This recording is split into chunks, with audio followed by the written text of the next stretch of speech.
آپ پڑھیے، ہم آپ کو پڑھانا چاہتے ہیں۔ میرے سرکار نے فرمایا ہم پڑھنے نہیں آئے۔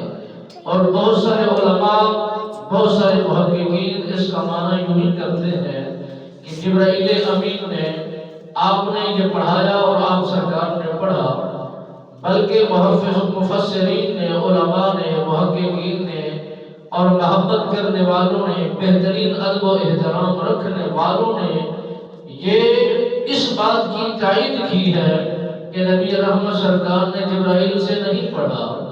جبرائیل کو بتایا کہ ہم پڑھانے آئے ہیں، پڑھنے نہیں آئے، ہم سکھانے آئے ہیں، سیکھنے نہیں آئے۔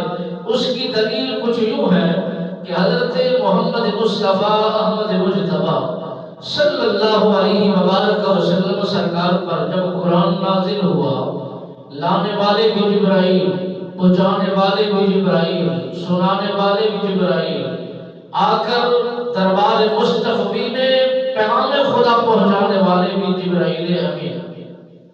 میرے نبی رحمت سرکار کی بارگاہ میں جب قرآن کے حصے اترتے رہے، حروف مقطعات جو الف لام ہے یا حامیم ہے یا عین سین قاف ہے، یہ حروف مقطعات بہت سارے ہیں جو سورتوں کے ابتداء میں حامیم کے لفظ سے پکارا جاتا ہے۔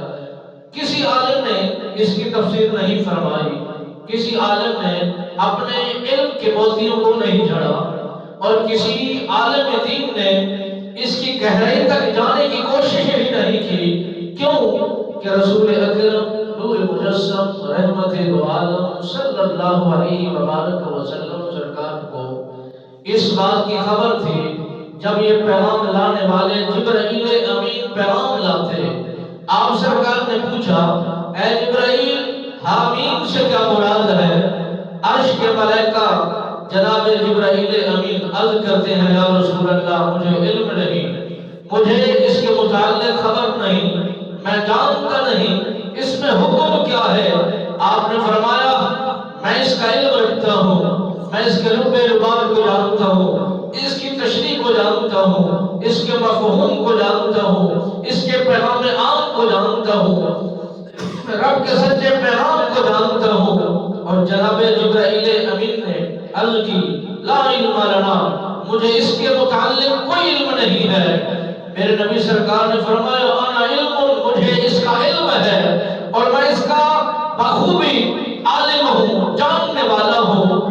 اس بات کو رد کرنے والے علماء نے لکھا، وہ فرماتے ہیں جی اگر وہ پڑھانے آئے تھے تو پھر ہر چیز کا انہیں علم کیوں نہیں تھا، ہر چیز کی انہیں خبر کیوں نہیں تھی؟